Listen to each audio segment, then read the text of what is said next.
बंद किया है। कुवैत में अमेरिकी एयरबेस पर ये हमले की खबर सामने आ रही है, जो अपने आप में बहुत बड़ी खबर है। इससे कुछ देर पहले ही ईरान की तरफ से चेतावनी दी गई थी अमेरिका को कि अंजाम भुगतने के लिए तैयार रहो। और देखिए ये शुरुआत हो गई है, सीधी टक्कर यहां पर अमेरिका से ले ली गई है ईरान की तरफ से। अमेरिका चूंकि कूदा था इस युद्ध में ईरान इजरायल के, और ईरान के 3 परमाणु ठिकानों को निशाना बनाया गया था अमेरिका की तरफ से, और उसका बदला अब ले लिया गया है। शुरुआत इसकी हो गई है। कतर के अमेरिकी अड्डों पर ईरान ने मिसाइल से हमला किया है। कतर की राजधानी दोहा में धमाके भी सुनाई दिए गए हैं। कतर ने अपना लिहाजा एयर स्पेस बंद कर दिया। कुवैत में अमेरिकी एयरबेस पर भी हमले की खबर सामने आ रही है। तो कतर हो और कुवैत, जहां पर अमेरिकी एयरबेस है, जहां पर अमेरिकी के अड्डे हैं, चाहे वो नेवी का अड्डा हो या फिर एयरबेस हो, वहां पर देखिए किस तरीके से अब मिसाइल हमला करना शुरू कर दिया गया है ईरान की तरफ से। तस्वीरें भी सामने आ गई हैं, वो तस्वीरें देख लिए। कतर के अमेरिकी अड्डे पर ईरान ने मिसाइल दागी है। तस्वीरें आप देख सकते हैं। दोहा कतर की राजधानी है, यहाँ पर धमाकों की आवाज सुनाई दी गई है, और लिहाजा कतर ने अपना एयर स्पेस बंद कर दिया है। देखिए लगातार ये सवाल उठ रहे थे कि ईरान अब अगला कदम क्या उठाएगा अमेरिका के खिलाफ, क्या सीधी टक्कर अमेरिका से लेगा, और वही कुछ अब नजर आ रहा है। अमेरिका ने जिस तरीके से ईरान पर हमला किया, उसके परमाणु ठिकानों पर हमला किया, 3 परमाणु ठिकानों पर हमला किया, अब ये ईरान का पहला अमेरिका पर हमला है। जो कतर है, कतर के अमेरिकी अड्डे हैं, उन पर ईरान की तरफ से मिसाइल हमले किए गए हैं। कतर की राजधानी दोहा में इस दौरान तेज धमाके सुनाई दिए गए, लिहाजा कतर ने अपना एयर स्पेस बंद कर दिया है। आपको बता दें कि कतर हो, सऊदी अरब हो या फिर बहरीन हो, यहाँ पर सैन्य अड्डे बनाए हुए हैं। अमेरिका ने एयर बेस बनाए हुए हैं, और इन्हीं को अब निशाना बनाया जा रहा है ईरान की तरफ से। कतर में ये पहला ईरान का हमला अमेरिकी अड्डों पर है। कतर की राजधानी दोहा में इस दौरान धमाके भी सुनाई दिए गए। कतर ने अपना एयर स्पेस बंद कर दिया है।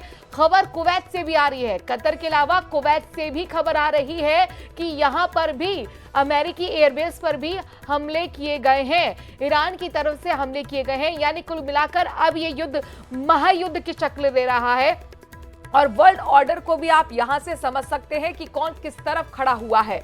57 में से सिर्फ 51 देश आपको बताएं कि ईरान के साथ थे, जिन्हें मुस्लिम ब्रदरहुड कहा जाता है। कतर के बाद कुवैत में भी अमेरिकी एयरबेस पर ईरान ने हमला किया है। रूस पहले ही कंधे से कंधा मिलाकर ईरान के साथ खड़ा हुआ है।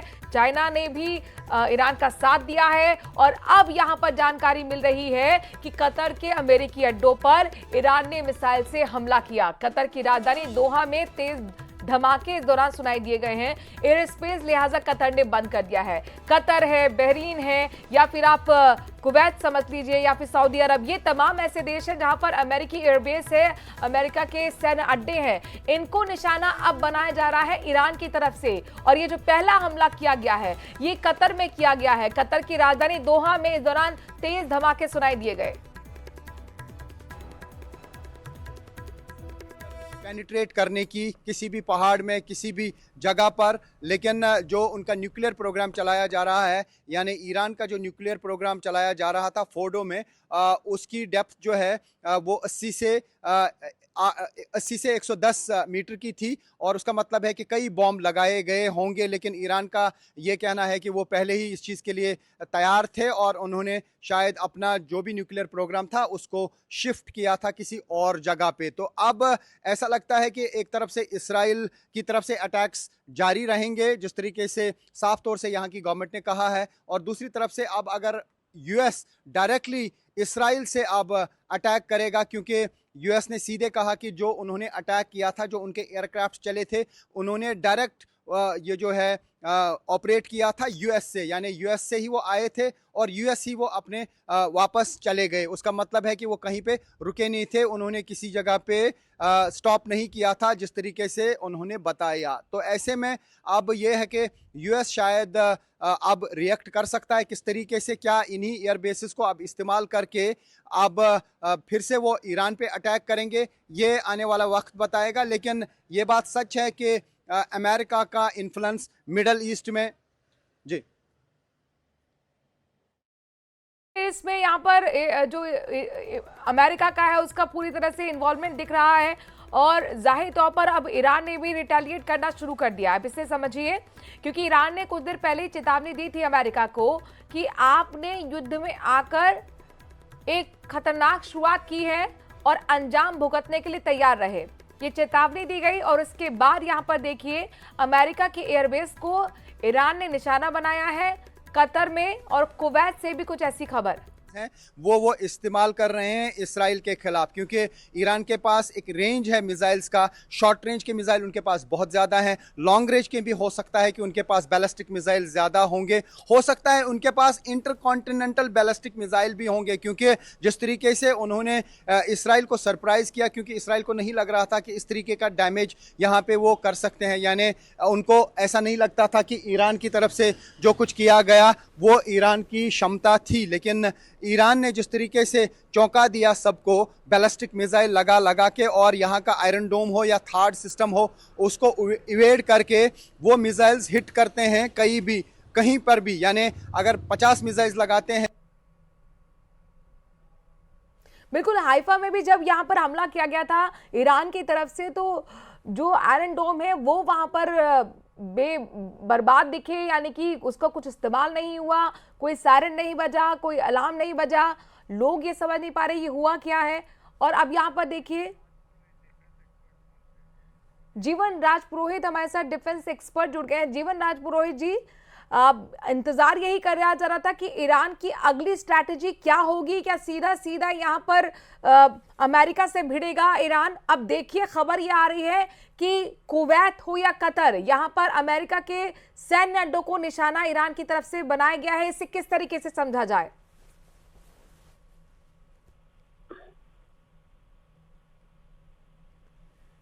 जीवन जी, आपको ऑडियो मिल रहा है? हम संपर्क साधने की कोशिश करेंगे, लेकिन अपने आप में बहुत बड़ी खबर कही जा सकती है और यहीं से आप वर्ल्ड ऑर्डर को भी समझ सकते हैं। कतर के अमेरिकी अड्डों पर ईरान की तरफ से हमले किए गए हैं। कतर की राजधानी दोहा में इस दौरान तेज धमाके सुनाई दिए, लिहाजा उसने अपना एयर स्पेस बंद कर दिया है। कुवैत में भी अमेरिकी एयरबेस पर हमले की खबर सामने आ रही है। ग्राउंड जीरो से हमारे संवाददाता भी लगातार वहां से अपडेट दे रहे हैं। जैसे ही अमेरिका ने ईरान के 3 परमाणु ठिकानों पर हमला किया था, उसके बाद ईरान ने इजराइल पर बैलिस्टिक मिसाइल से हमले किए थे। और देखिए, मिसाइलों के मामले में जो ईरान है वो बहुत ज्यादा स्ट्रांग है, हालांकि ड्रोन के मामले में इतना स्ट्रांग नहीं है।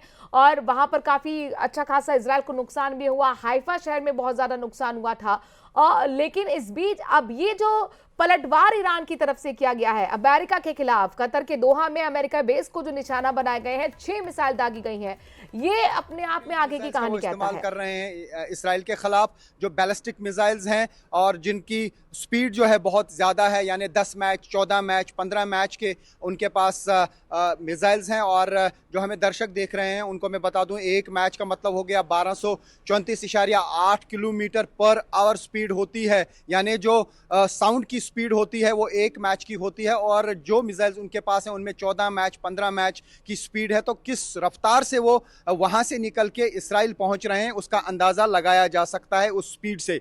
तो ऐसी तरीके से जो उनके पास बाकी मिसाइल्स हैं, बैलिस्टिक के बगैर क्रूज मिसाइल्स भी उनके पास हैं और वो कई जगहों पे इस्तेमाल कर सकते हैं। उसका मतलब साफ है कि ये सीधे अब लड़ाई इसराइल और यूएस की सीधे ईरान के साथ है। अब ईरान का साथ कौन देता है ये आने वाला वक्त बताएगा। अगर ईरान का साथ वाकई रशिया ने दिया तो ये कहा जा सकता है कि फिर थर्ड वर्ल्ड वार हो सकती है, क्योंकि फिर नेटो फोर्सेस सामने आ जाएंगे। हालांकि नेटो फोर्सेस में से एक कंट्री तुर्की है, क्या वो उसमें न्यूट्रल रहेगी या तुर्की फिर ईरान को सामान सप्लाई करेगी? क्योंकि नेटो कंट्रीज जितनी भी हैं उनका एक ये रहता है, एक एग्रीमेंट रहता है कि अगर एक कंट्री पे कोई हमला करता है तो वो सारी कंट्रीज उसको अपने आप पे हमला समझते हैं। तो चूंकि तुर्की एक मुस्लिम कंट्री है, क्या वो न्यूट्रल?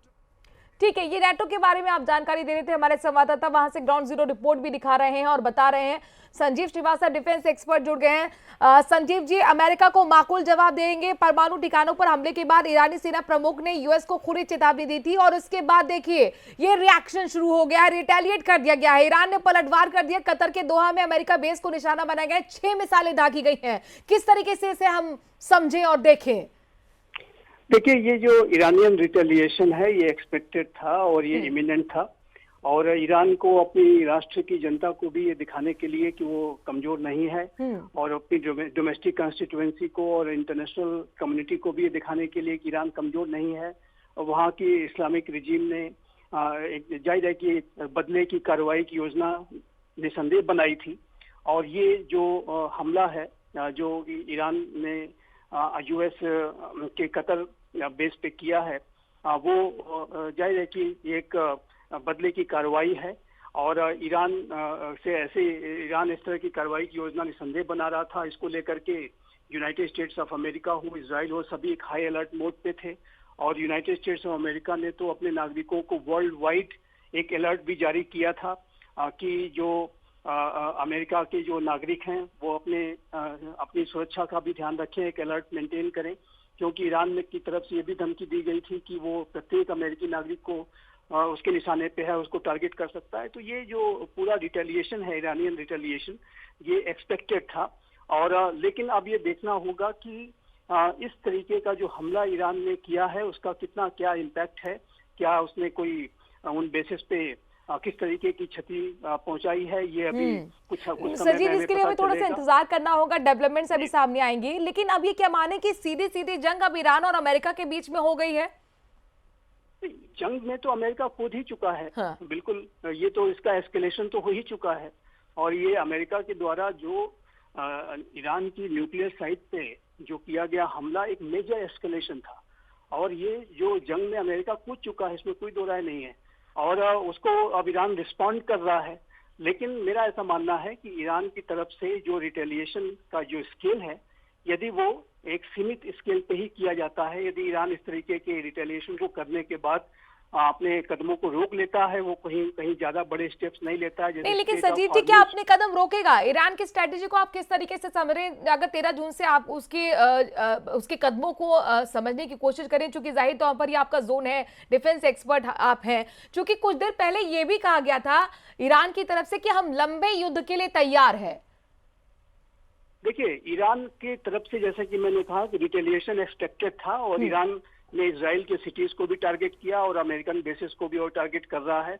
लेकिन ईरान के स्केल ऑफ रिटेलिएशन, उसके जो बदले की कार्रवाई का जो स्तर है, यदि और बड़ा होता है, यदि ईरान स्टेट ऑफ हॉर्मुज को ब्लॉक कर देता है, तो ऐसे में जाहिर है कि एक बहुत ही बड़ी एनर्जी सप्लाई चेन्स को डिस्ट्रप्शन पैदा होगा और ये एक बड़ा स्टेप होगा। और अमेरिका के राष्ट्रपति डोनाल्ड ट्रंप हो, इजराइल के प्रधानमंत्री नेतन्याहू, सभी इस बात को लगातार कह रहे हैं कि यदि ईरान ने यूएस के और इजरायली इंटरेस्ट पर कोई बड़ी क्षति पहुंचाई, तो इसका और भी बड़ा जो रिटेलिएशन है, और भी बड़ी मिलिट्री कार्रवाई अमेरिका और इजराइल संयुक्त रूप से मिलकर के करेंगे। और ऐसे में जो ईरान की जो इस्लामिक रिजीम है, उसके ऊपर बड़े खतरे आएंगे, इसमें कोई दो राय नहीं है। लेकिन देखिए, एक बात मैं कहना चाहता हूँ कि ये जो रिटेलिएशन है ईरान का, एक एक्सपेक्टेड लाइंस पे था, ये इमिनेंट था, और ये अभी ईरान ने इसको किया है। लेकिन इसके बाद का एस्केलेशन, यदि इसको और अधिक ईरान आगे ले जाता है और स्केल ऑफ रिटेलिएशन, जो बदले की कार्रवाई और बड़ी होती है, तो फिर आप स्पष्ट रूप से मान लीजिए कि अमेरिका फिर से एक बड़ी कार्रवाई ईरान के अंदर करेगा। और ऐसे में जो इस्लामिक रिजीम है उसके बदलने की तरफ अमेरिका फिर आगे बढ़ेगा। जैसा नहीं, लेकिन संजीव जी, पहले अमेरिका ने कह दिया था ना, हम तैयार हैं का मतलब किस तरीके से आप इसे डिकोड करेंगे?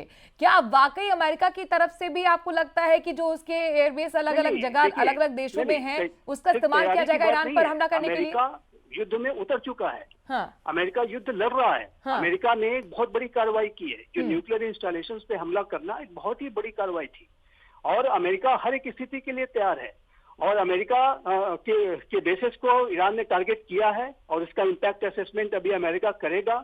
और यदि वहां पर ये पाया गया, आपसे मैं जब बात कर रही हूँ, एक खबर भी निकलकर सामने आ रही है कि हाई लेवल मीटिंग ट्रंप ने बुला ली है, जिसमें रक्षा सचिव भी हैं, तो अब आपको युद्ध किस तरफ जाता हुआ दिख रहा है?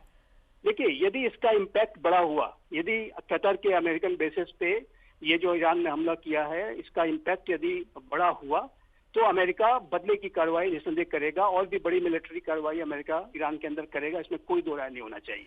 और अमेरिका के राष्ट्रपति डोनाल्ड ट्रंप तो अब रिजीम चेंज की बातें सीधी सीधी कर रहे हैं। वो ये कह रहे हैं कि जो अगर कोई रिजीम अच्छा व्यवहार नहीं करती है, तो उसको क्यों नहीं बदला जाना चाहिए? तो वहाँ की जो ईरान की जो इस्लामिक रिजीम है, जो 1979 से वहाँ पर रूल कर रही है, ये उसको अमेरिका फिर बदलने की तरफ आगे बढ़ेगा और उसमें इसराइल और United states of America joint military action लेंगे। ये बात बिल्कुल स्पष्ट है। और ये युद्ध का एस्केलेशन हो गया है, ऑलरेडी हो गया है। ये युद्ध अभी आगे चलेगा। संजीव जी, आप बहुत बड़ी बात कर रहे हैं, आपके लिए एस्केलेशन हो रहा है और ये हो गया है, यानी कि इसकी शुरुआत हो गई है।